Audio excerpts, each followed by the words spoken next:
આપણે જરા થોડું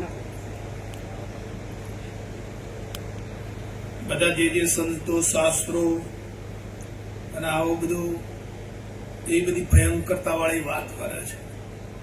જન્મ મરણ જન્મ મરણ જન્મ મરણ, અને આ જીવ બિચારો ગભરાઈ ગયો હોય જન્મ મરણ થકી, એટલો બધો ડરી ગયો છે, એટલો બધો ગભરાઈ ગયો છે.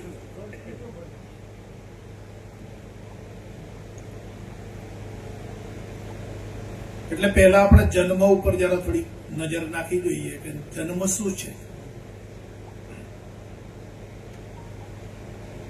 તો ભ્રાંતિ જાય.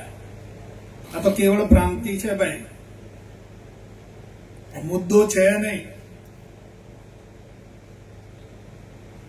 પણ એવું બધું ઊભું કરવામાં આવ્યું છે,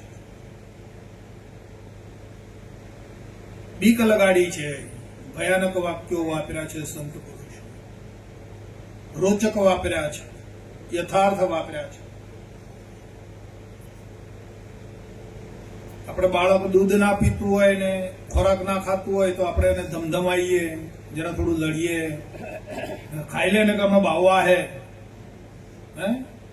હા પેલો કે તને ઉઠાઈ જાય, આવું એને થોડું ડરાવીએ તો પેલો દૂધ પી લે ને ખાઈએ લે.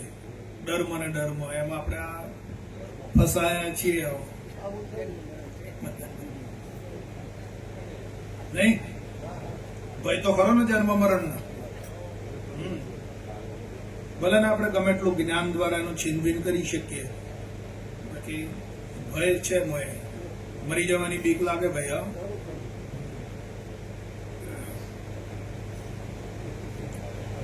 તો જન્મ વિશે આપણે જન્મ વિશે જરા જોઈ લઈએ કે જન્મ શું છે, શામાંથી બન્યો છે આ જન્મ. જન્મ એટલે શરીર ધારણ થવું, એ જ ને. તો શામાંથી બન્યું છે? ટીપા પાણી, મતલબ ટીપા પાણી એ શાનું બન્યું? ટીપા પાણીમાં આ પાંચ તત્વો જે બ્રહ્માંડમાં છે, મહાતત્વો, એ મહાતત્વો એની અંદર સમાયેલા છે.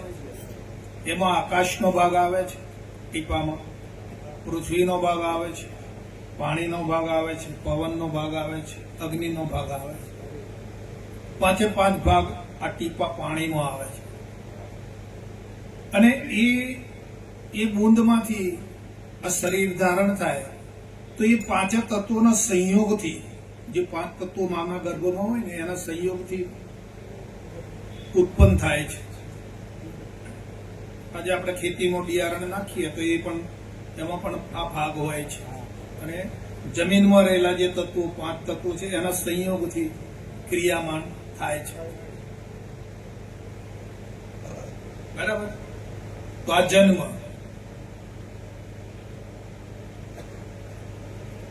તત્વોનું નિર્માણ, તત્વોનો સંયોગ, આ જન્મ. આ તો ભય ના લાગે એટલા માટે. અને પછી આપણે મરણ જેને કહેવામાં આવે છે. તો આ પાંચ તત્વોનો જે ભેગા થયા હોય એ વેરાઈ જાય.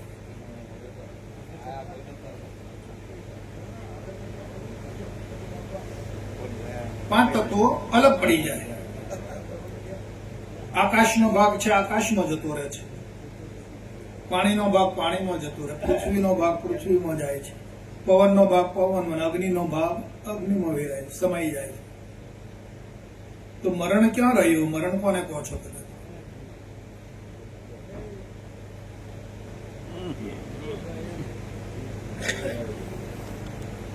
તત્વોમાંથી સંયોગ થયો, તત્વોમાંથી વિયોગ થયો. તત્વો તો મરતા નથી. મરે છે? નાશ થાય છે? નથી થતો. સંયોગ વિયોગની ક્રિયા કરીએ એમાં પણ નાશ થતા નથી. વિભૂતિ છે પરમાત્માની, પરમાત્મા જેમ અખંડ છે એમાંની વિભૂતિ પણ અખંડ છે, નાશ થતો નથી. તો હવે ભય લાગે હે બુરા દાદા મરી જવાનો? નહીં લાગે. કાઢો. આ રોગ છે મોટો. બરાબર.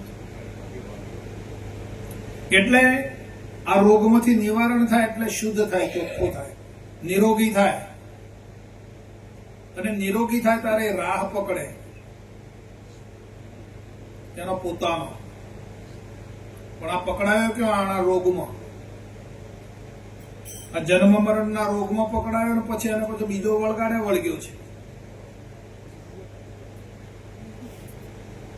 હવે કેટલો વળગાડે વળગ્યો હોય તો મોય જોવે તને ખબર પડે કે મારામાં કેટલો વળગાડે વળગ્યો છે. બરાબર.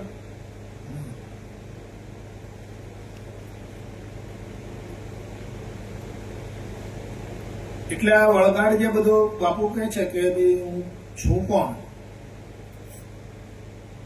હું પોતે કોણ છું, શું સ્વરૂપ છે ખરું મારું,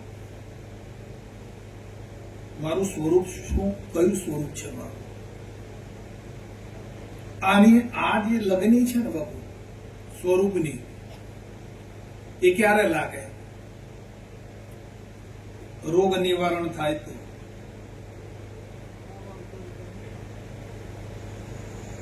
આપણે પશાભાઈ સંતોની ને શાસ્ત્રોની ઘણી ઘણી મોટી મોટી વાતો કરતા હોઈએ અને ચાલે છે વાતો, ચાલવી જોઈએ. બરાબર. પણ જીવ મુક્ત દશામાં આવતો નથી. કેમ કે રોગ નિવારણ થતું નથી. જયારે રોગ નિવારણ થાય, નિરોગી થાય ને શુદ્ધતા આવે એનામાં, પછી એ હું કોણ છું અને ખરું સ્વરૂપ શું છે મારું, એની એ અંતર શોધ કરે છે. આ તો આપણે જાણ્યું, પણ શોધ અંદર તપાસ શોધ થવી જોઈએ. એને સાધના કહે છે મહાપુરુષ. સાધના કહો કે શોધ કહો. અંદર સ્વરૂપની શોધ થવી જોઈએ. અને શોધ કરતા કરતા કરતા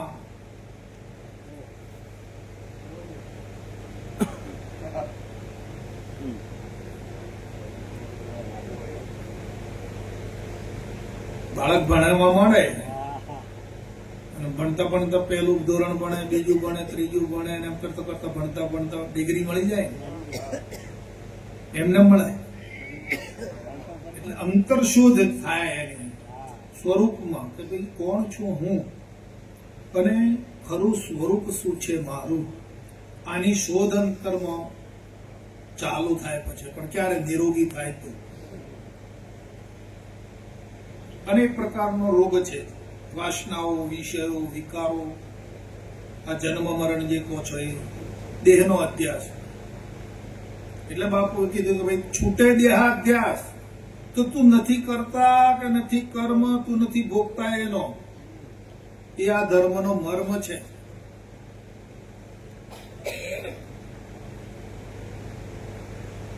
અને આ વળગણા જે છે બધો રોગ છે, કોના સંબંધે વળગ્યો છે?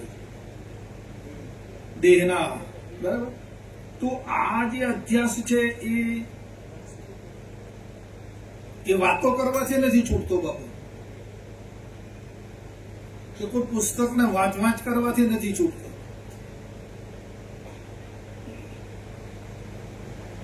હા, તમે ગમે એટલું જ્ઞાન સાંભળો પણ અધ્યાસ નહીં છૂટે.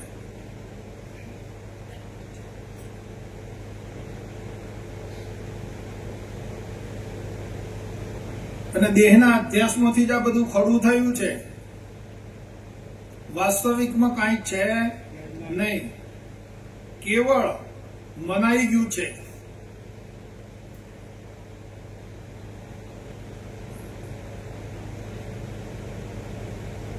ઈશ્વરી લીલાને આપણે વિકાર સ્થિતિ માની છે ઈશ્વરી લીલા. અને ઈશ્વરી લીલાને આપણે વિકાર સ્થિતિમાં માની છે, એને સુખ માન્યું છે.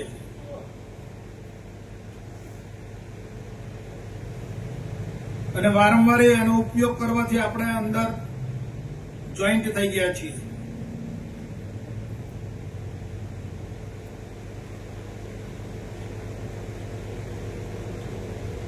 આપણે એટલે ચેતન. તો આ ક્યારે આ બલા ક્યારે જાય? અંતર શોધ ક્યારે ચાલુ થાય? એની યુક્તિ આપણને બાપુએ આપી છે.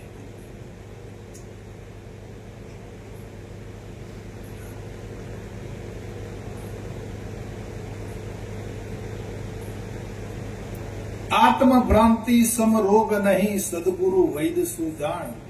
ગુરુ આજ્ઞા શ્યમ પથ્ય નહીં, ઔષધ વિચાર અને ધ્યાન.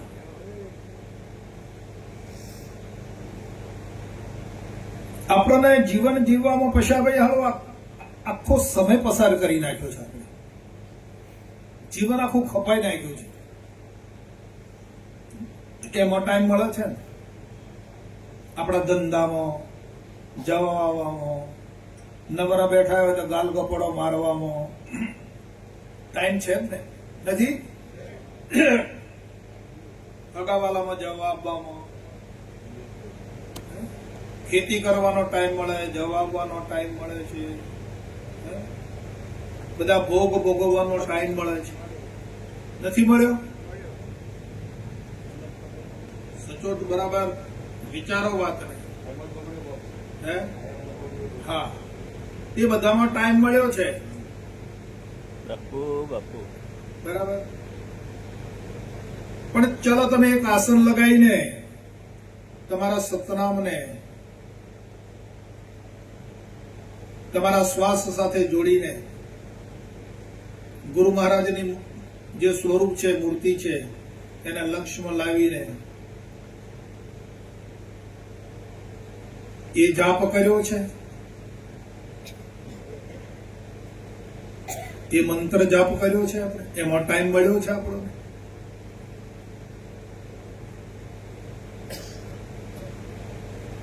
મળ્યો હોય તો સારું છે, મને તો વાંધો નથી. સારું કહેવાય. તમારો ગુરુ કૃપા થઈ ગણાય તમે આપણા. અને ગુરુ કૃપા એ જ કહેવાય, એને કહેવાય જયારે આટલો ટાઈમ જો આપણા જીવનમાં આપણને મળી જાય, એક આસન ઉપર બેસીને આપણા શ્વાસ સાથે ગુરુ મહારાજની મૂર્તિ નું આલિંગન હોવું જોઈએ. આ સાચી યુક્તિ છે. કાંઈ કશું કરવાનું નથી. એ જે ભાવ છે ને પછી એ સ્થિતિ આવશે. સ્થિતિ તો પછી આવશે કે ભાઈ હવે મારે કાંઈ કરવા પણ નથી. જયારે સ્વરૂપ સ્થિતિ પકડાશે કે ખરું સ્વરૂપ શું છે મારું, ત્યારે એ તો માંથી કચરો નીકળી જશે, અશુદ્ધિ નીકળી જશે અને શુદ્ધ સોનું થઈ જશે ને પછી સોનું બોલશે કે વાલા હવે મારામાં કઈ અશુદ્ધિ છે. પછી એનો ઘાટ ગળાશે એમાંથી. પણ અંદર અશુદ્ધિ હશે તો ઘાટ નહીં ગળાય, દાગીનો નહીં બને. પણ જયારે એનું શુદ્ધિકરણ થઈ જશે ત્યારે એનામાંથી દાગીનો વજન સુશોભિત બનશે. વાલા તો આપણને આટલું બધું કરવામાં ટાઈમ મળ્યો છે. જીવન જીવવામાં, આ જીવનના ધંધ્યા કરવામાં આપણને ટાઈમ મળ્યો છે, પણ આપણું કલ્યાણ કરવામાં આપણને ટાઈમ નથી સાધી શકતા. આ જે આળસ છે, આજે આપણે નિયમ લઈએ બધા,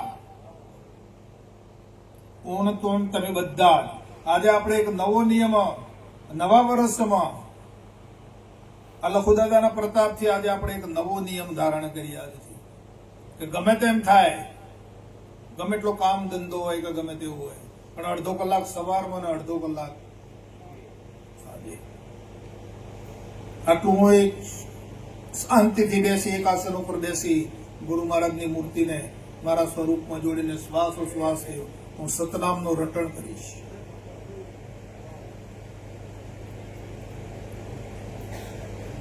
અને ત્યારે જયારે આવું આપણે કામમાં લાગીશું ને ત્યારે પેલી અશુદ્ધિ દૂર થશે.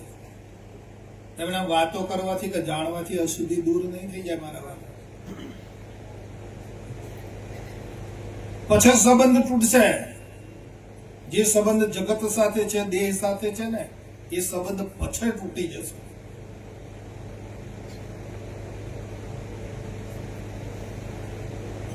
આ તો સંબંધ જ બાંધ્યો છે કે બીજું કાંઈ છે? દેહ સાથે આ ચેતને સંબંધ જ બાંધ્યો છે કે બીજું કાંઈ છે? આ જગત સાથે નાતો જ બાંધ્યો છે કે બીજું કાંઈ છે? ચેતનમાં તો છે નહીં જગત, ચેતનમાં દેહ નથી, પણ એક ખાલી કેવળ સંબંધ બાંધ્યો છે ને આણે. એ સંબંધ પછાડ તૂટશે બાબા, એ નિર્બંધ થશે, સંબંધ છૂટી જશે અને નિર્બંધ થઈ જશે. તો નવો અધ્યાસ ચાલુ કરો વાલા. અને જે ચેતન છે ને એને તો ઈશારો કાપી છે. જે બૌદ્ધિક છે ને ગુરુ બાપાનો, એને તો ખાલી ઈશારાની જરૂર છે વાલા.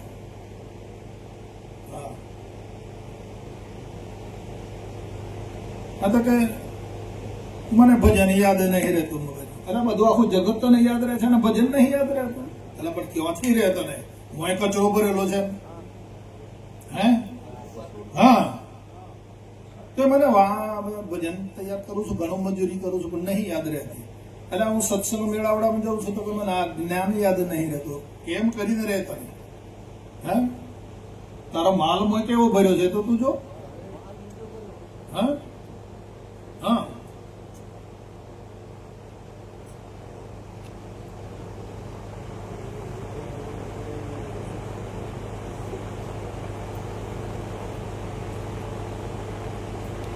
એક વાક્ય નહીં જાય બાબુ. સત્સંગમાં જશો ને તમે, આખો દિવસ આમ એ બધું ધારા બધી વહેતી થઈ જશે અંદર. બાપાની જે ધારા છે ને, સતની જે ધારા છે ને, અમૃત ધારા છે ને, એ વહેતી થઈ જશે અંદર. ગંગાજી પ્રગટ થઈ જશે અંદર.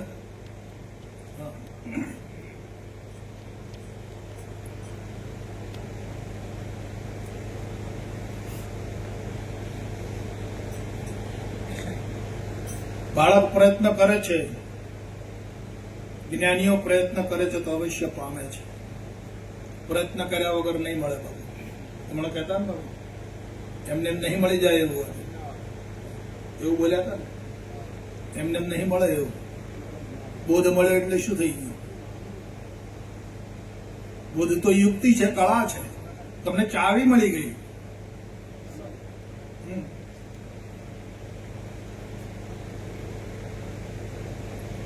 સ્વરૂપ સ્થિતિ થઈ જશે વાલા.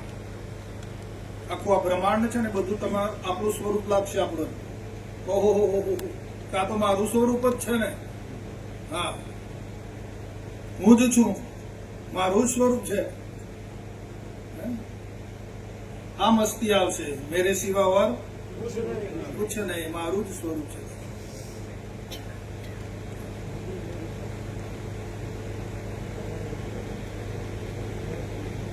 અને શાસ્ત્રો એટલા માટે છે બાપુ.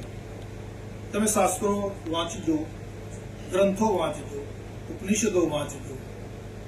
એ બધામાં આ જ લખાણ છે.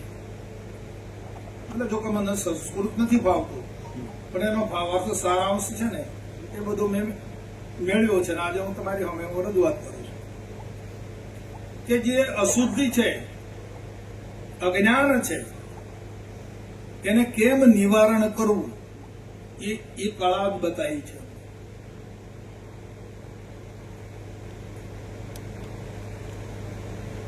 અને એ અશુદ્ધિ દૂર થઈ ગયા પછી, અજ્ઞાન દૂર થઈ ગયા પછી આનંદ તો પછી પ્રગટ થાય ને બાપુ, કે પહેલો થઈ જાય? હા, આનંદ ક્યારે પ્રગટ થાય? શાંતિ ક્યારે પ્રગટ થાય? સુખ ક્યારે પ્રગટ થાય? હા, એટલે બાપુએ કીધું કે આ શાસ્ત્રો છે આપણા સુખના માટે છે. હા, અને તો પછી તો તમારે જે વાક્યમાં, જે એમાં વાક્યોમાં, પદમાં, જ્યાં તમારા કોઈ પણ ગ્રંથમાં તમારી દ્રષ્ટિ તમે નાખશો અને તો તમને તમારા સ્વરૂપ સિવાય બીજું કઈ નહીં આવે. સ્વરૂપનો જ આનંદ આવી જશે. ઓહો હો, હા, તો મારી જ વાત છે, મારા માટે જ છે. હા, કોઈ પ્રયાસ. આ બાપુની અમૃતધારા પછી એવી લાગશે આપણે, ઓહો હો, બાપા તો મને જ કહી રહ્યા છે, મારા માટે જ છે. હા, તો બાપાએ મારા માટે જ આપ્યું છે મને. આ તો હું જાણતો જ નતો અત્યાર સુધી, પણ હવે તો આ તો મારું છે, મારા માટે આપ્યું છે. આવું થઈ જાય બાબુ. હા,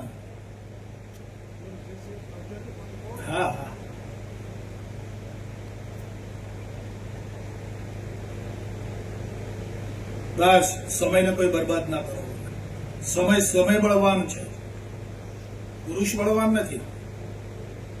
આપણને જે આ મોકો મળ્યો છે, સમય પ્રાપ્ત થયો છે, તેને ફળીભૂત કરી નાખો. બસ બીજી વાત છોડો.